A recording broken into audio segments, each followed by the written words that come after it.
Atlantic মহাসাগর পৃথিবীর দ্বিতীয় বৃহত্তম মহাসাগর, যার বিস্তৃতি প্রায় ৪১ মিলিয়ন বর্গমাইল।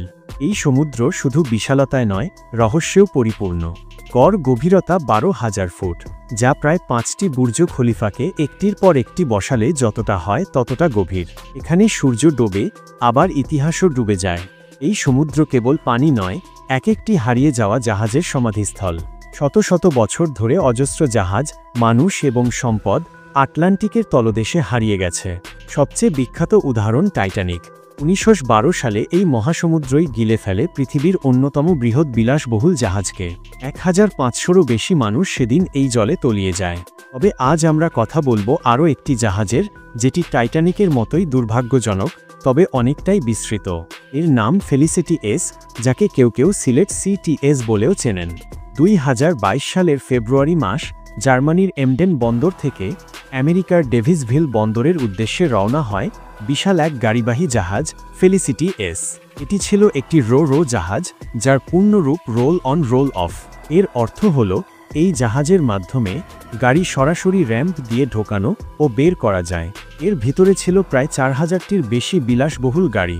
এই গাড়িগুলোর মধ্যে ছিল BMW, Porsche, Lamborghini, Bentley, Volkswagen এবং অডির মতো নামকরা ব্র্যান্ড। বিশেষভাবে উল্লেখযোগ্য যে ল্যাম্বরগিনির রেয়ার কিছু মডেল, যেমন অ্যাভেন্টাডর LP ৭৮০ আল্টিমে, যা বিশ্বের মাত্র কয়েক ডজন তৈরি হয়েছিল, সেই গাড়িগুলোও ছিল এই জাহাজে। প্রতিটি গাড়ির গড় মূল্য ১ থেকে ৩ কোটি টাকা এবং কিছু কাস্টমাইজড মডেল ছিল তার চেয়েও দামি। সব মিলিয়ে জাহাজের মোট পণ্যের মূল্য ছিল প্রায় ৫০ থেকে ৬০ কোটি টাকা বা $৫০ মিলিয়ন বেশি। এই জাহাজ কেবল গাড়ি বহন করছিল না, এটি বহন করছিল মানুষের স্বপ্ন, ব্যবসা এবং রাজকীয় মূল্যবান সম্পদ। গাড়িগুলোর গন্তব্য ছিল বিশ্বের বিভিন্ন প্রান্তে। অনেকেই অপেক্ষা করছিল সেই গাড়িগুলোর জন্য, কারো প্রথম ল্যাম্বরগিনি, কারো সংগ্রহের জন্য পোর্শে, আবার কারো ব্যবসার অর্ডার। কিন্তু এই সব গাড়ির কেউ কোনো দিন আর দেখতে পায়নি। ১৬ ফেব্রুয়ারি ২০২২ আটলান্টিকের বুকে ফেলিসিটি এস জাহাজে হঠাৎ আগুন লেগে যায়। আগুনের সূত্রপাত ঘটে কার্গো ডেক থেকে। ধারণা করা হয় ইলেকট্রিক গাড়ির ব্যাটারি থেকেই আগুনের শুরু। লিথিয়াম আয়ন ব্যাটারি যখন আগুন ধরে, তা নিয়ন্ত্রণ করা অত্যন্ত কঠিন। আগুন দ্রুত ছড়িয়ে পড়ে, একের পর এক গাড়িতে বিস্ফোরণ ঘটে। এর জন ক্রু সদস্য হেলিকপ্টারের মাধ্যমে উদ্ধার করা হয়, কেউ আহত হয়নি। কিন্তু জাহাজ ফেলে রাখা হয় সমুদ্রের মাঝে, সেখানেই চলতে থাকে আগুন। প্রায় ৭ দিন ধরে জাহাজটি আগুনে জ্বলতে থাকে। তাপমাত্রা এতটাই বেশি ছিল যে ধীরে ধীরে পুরো জাহাজ গলে যেতে শুরু করে। কেউ জাহাজে ফিরে যেতে পারেনি, কেউ ভিতরের আগুন নেভাতে পারেনি। বহু চেষ্টা করেও আগুন নিয়ন্ত্রণে আনা সম্ভব হয়নি। আগুন এতটাই ভয়ঙ্কর ছিল যে জাহাজটি হেলে পড়ে এবং শেষ পর্যন্ত আটলান্টিক মহাসাগরের গহ্বরে তলিয়ে যায়। ১ তারিখ মার্চ ২০২২ সালে জাহাজের ডুবে যাওয়া নিশ্চিত করা হয়। ফেলিসিটি এস চিরতরে হারিয়ে যায়, তার ভিতরের ৪,০০০ বিলাসবহুল গাড়ি, কোটি কোটি টাকার সম্পদ আর অসংখ্য মানুষের স্বপ্ন নিয়ে। এই ঘটনাকে বলা হয় সমুদ্রপথে পণ্যের ক্ষেত্রে ইতিহাসের অন্যতম বড় ক্ষয়ক্ষতি।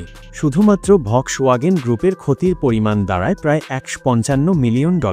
ল্যাম্বরগিনি কর্তৃপক্ষ জানায় তাদের কিছু এমন মডেল ছিল যা আর কখনো তৈরি হবে না। পোর্শের হাজারো গ্রাহক নতুন গাড়ি পাওয়ার স্বপ্ন হারায়।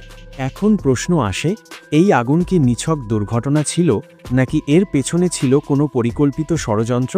কিছু সূত্র বলছে আগুন ছিল দুর্ঘটনাবশত লেগে যাওয়া। তবে আবার অনেকে মনে করেন জাহাজে থাকা কিছু বিশেষ কার্গো বা এমন কোনো তথ্য যা জনসাধারণের জানার কথা না, সেগুলোর কারণে হয়তো ইচ্ছাকৃতভাবে আগুন লাগানো হয়। আবার অনেকে প্রশ্ন তুলেছেন, কেন জাহাজের স্বয়ংক্রিয় শনাক্তকরণ ব্যবস্থা হঠাৎ করে বন্ধ হয়ে গেল আগুন লাগার কিছুক্ষণের মধ্যেই? কেন ৭ দিন ধরে আগুনে জ্বলতে দেওয়া হলো? কেন কোনো দ্রুত উদ্ধার অভিযান চালানো হলো না? এই প্রশ্নগুলোর উত্তর এখনও অজানা। জাহাজের মালিক প্রতিষ্ঠান, বীমা কোম্পানি, গাড়ি কোম্পানি সবাই তদন্ত করলেও কোনো সুনির্দিষ্ট কারণ বা ষড়যন্ত্রের প্রমাণ পাওয়া যায়নি। ফেলিসিটি এস বা সিলেট সিটিএস আজ নেই, তার নাম এখন শুধুই ইতিহাসের একটি অংশ। কিন্তু তার সঙ্গে তলিয়ে গেছে ৪,০০০ গাড়ি, কয়েকশো কোটি টাকার সম্পদ এবং এমন কিছু প্রশ্ন যেগুলোর উত্তর হয়তো কখনোই পাওয়া যাবে না। এটা শুধু একটি জাহাজ ডুবে যাওয়ার গল্প নয়, এটা আধুনিক যুগের এক চরম ব্যর্থতা, একটি অদৃশ্য রহস্য এবং এক স্মরণীয় ট্র্যাজেডি। আটলান্টিক মহাসাগর যেন প্রমাণ করল, এখনও তার বুকে লুকিয়ে আছে অজস্র অজানা সত্য। আর সে যখন চায় তখন সব গিলে ফেলতে পারে।